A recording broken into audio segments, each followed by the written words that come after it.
You can proceed now when you're ready. Good morning, Your Honor. I'm reading this on behalf of my brother-in-law, Craig. As you can well imagine, I'm having a hard time dealing with the pointless, senseless murder of my mother, Lois Decker. I wish I had the faith in my ability to maintain my composure to be reading this myself, but I know that wouldn't be the case. Mr. Islam took away a beautiful lady who was a great mother, grandmother, friend to many, a lady who loved life and everything it had to offer, a great patriot who lost an uncle in World War II and a brother who died in Vietnam. Men that died fighting for the freedom that makes this country great.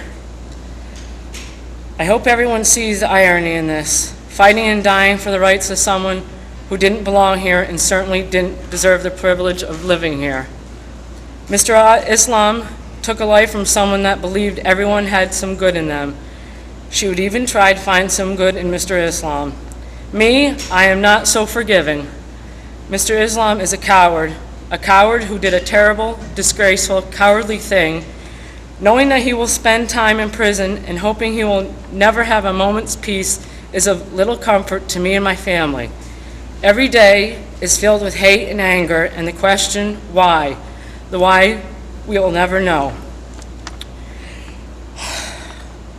I hope that every day Mr. Islam looks in the mirror and sees what my family sees. A murdering coward that ruined the lives of so many. Hopefully, I'll be able to close my eyes without hearing the screams for help, unimaginable, the things that go through my mind. Until that day comes, I'll have to put my faith in our criminal justice system and hope that Mr. Islam receives the maximum sentence allowed by law. When all this is done and over and years have passed, this nightmare will still be haunting my family. Mr. Islam, you took away a big part of our lives. Nothing will ever be the same. Mr. Islam, look in the mirror and tell me, what do you see? Thank you, ma'am.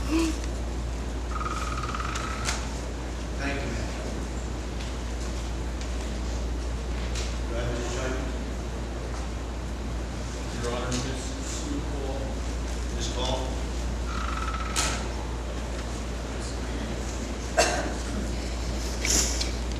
We will never know what happened on the night that brought you and Lois together on November 20th. Hillsdale's where we all grew up, in a safe community. Everyone knew everyone's children, their parents. Lois's kids grow up on Coldwater Street. It was a great place to live. And you destroyed that in one night. Lois had so much more living to do. She'll never see her grandchildren marry or see them have children. She loved her family, her friends, and her church. She should have been a little old lady when she died by God's hands, not by yours. We love you, Lois. Rest in peace.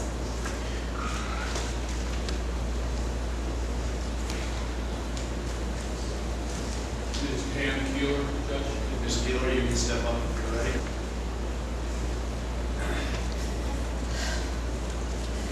On November 20th, 2011, my sister's life was tragically cut short by a senseless act of violence. Just give it just one moment. I never thought I would receive a phone call with this type of news and that something like this would happen in a small town like Hillsdale, and to my sister, a 73-year-old woman who never did anything to hurt anyone. It was horrible standing outside of Lois's house that night, knowing what happened to her. And since that time, there's not a day that goes by that I don't think of her.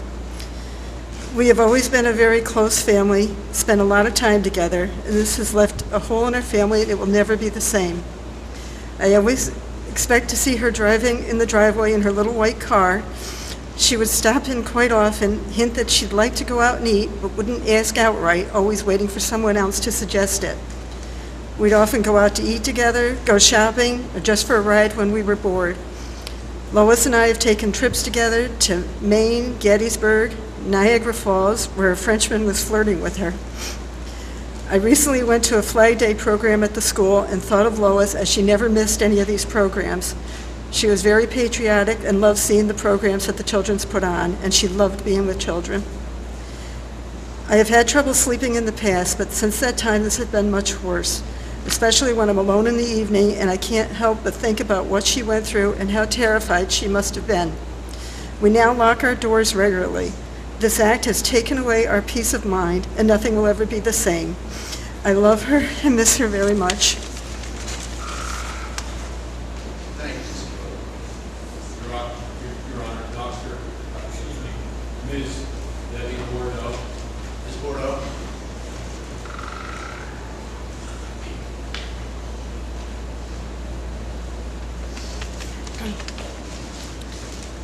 On November 20th, 2011, I lost a beloved sister and friend.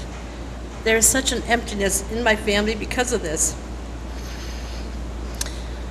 Remembering all the things we have done together would have done really upsets me.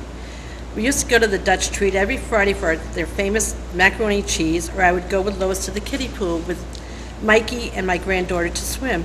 She always loved to go to the craft fairs and invited me to always go with her. Lois was very active in church. She would volunteer in all projects that needed to be done. Also, Lois loved all children. She would read in the church to the children. My granddaughter even asked who was going to read to her now. She enjoyed playing hostess to everyone, from birthdays to just to have everybody over to her house. And this will never happen again. She is missed.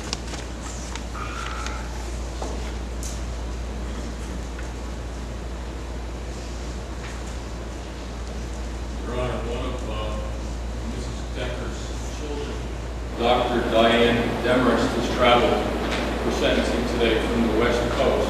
She is here with her husband and would like to give the last and concluding victim impact statement to Your Honor. Of course, thank you. Doctor, if you want to step up.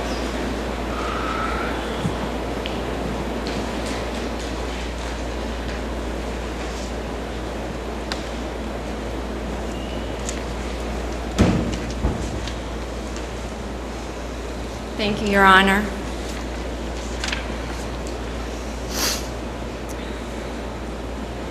Like I imagine many family members burdened with writing a victim impact statement have, I struggled to find words that could express our loss, how much we loved my mother, the laughter and love she brought to so many, and how empty our lives are without her.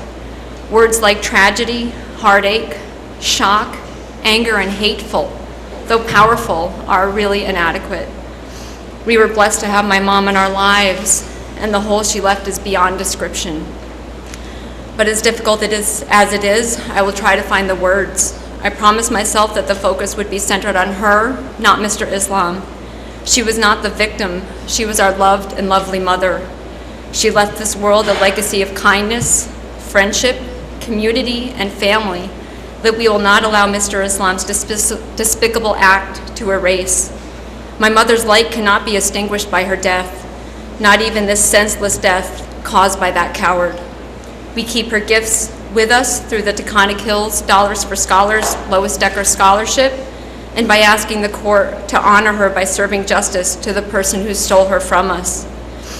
My mother touched many lives, and many feel the weight of her loss. The country, the community, her church's Sunday school, her close-knit siblings, her circle of friends, and her grandchildren have all lost a very special person. But of all the roles my mother gave herself selflessly to, being our mother was her life's purpose. She was the glue that held our family together. She was an amazing mom. Although we love our spouses and families, a part of our lives stretch ahead in darkness without her light and love. Holidays and birthdays will never be the same. Her children have all suffered in our own way without her. The tragic and violent aspect of her death threatens to overwhelm the memories of our wonderful mother. For myself, I have become cautious to the point of paranoia in my own home. I have hidden in another room until the person at the door went away. I feel fear every day in my house. My heart races when I enter unlit rooms. Even with deadbolts and a security system, I am convinced that an intruder who means me harm will come for me someday. I have visions of how to inflict damage on that person, as if by fighting my own attacker, I could somehow also fight for my mother, a frail senior citizen who could not have done anything to deserve or defend against this senseless violence. Mr. Islam made the inexplicable decision to murder my mother, a gentle, kind person who could have done nothing to hurt him. Why her? What about her could have set him off? Why was he in her house? Why was she found in our room?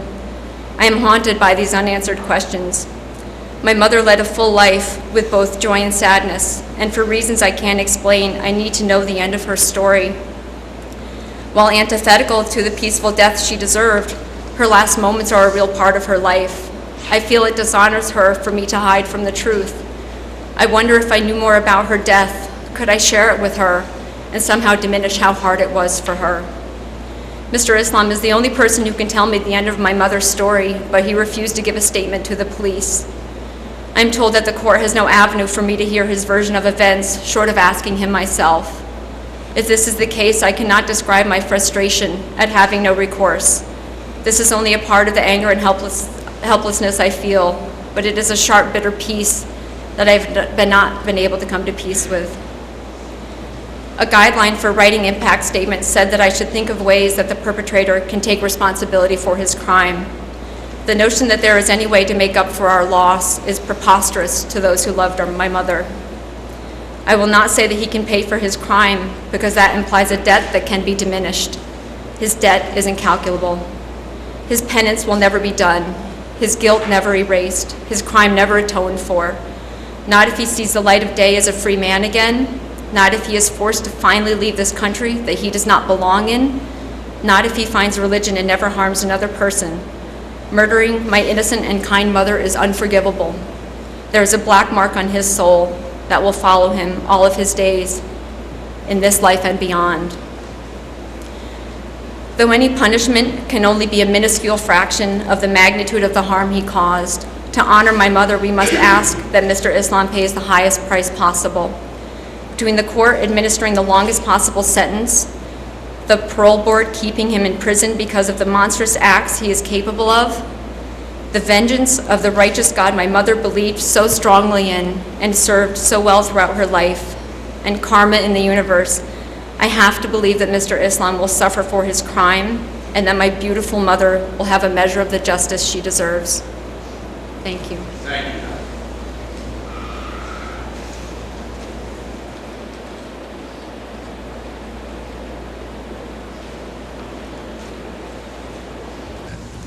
I had no plans of saying anything.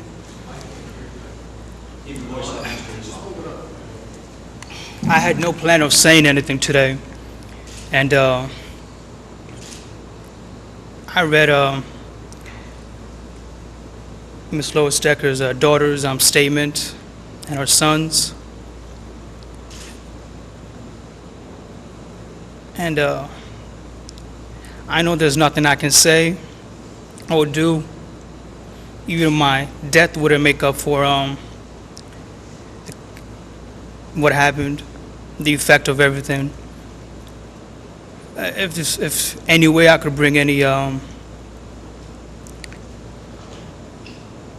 peace into the hearts of everybody affected, especially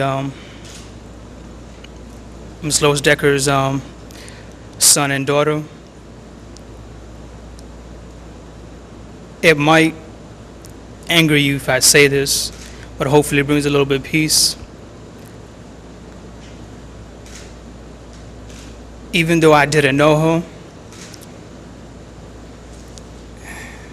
she had monumentous love and affection for you guys. And I really am sorry. And I know that you may not be able to forgive me.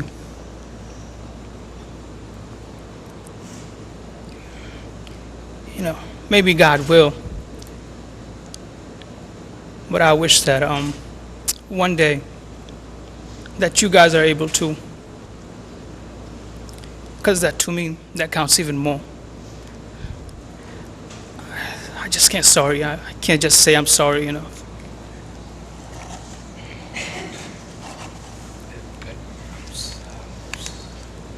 Finish, Mr. Islam. You need to remain standing for sentence.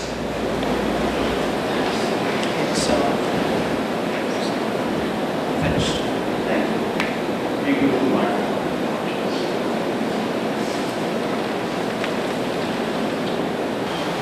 Judge Nichols did it more than adequately. Everywhere I've been in Columbia County in the last several months, people have described to us how much they loved Mrs. Decker. They grew up with her at Taconic Hills.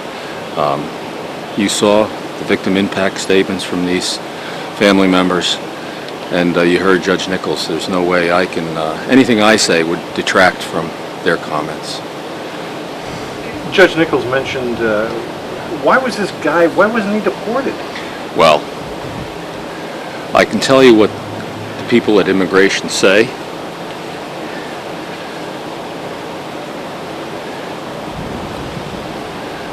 They excuse their conduct in having released this child abuser from detention with a reference to a Supreme Court case which sets as a maximum 1 year for a period of time during which persons to be deported can be held in detention.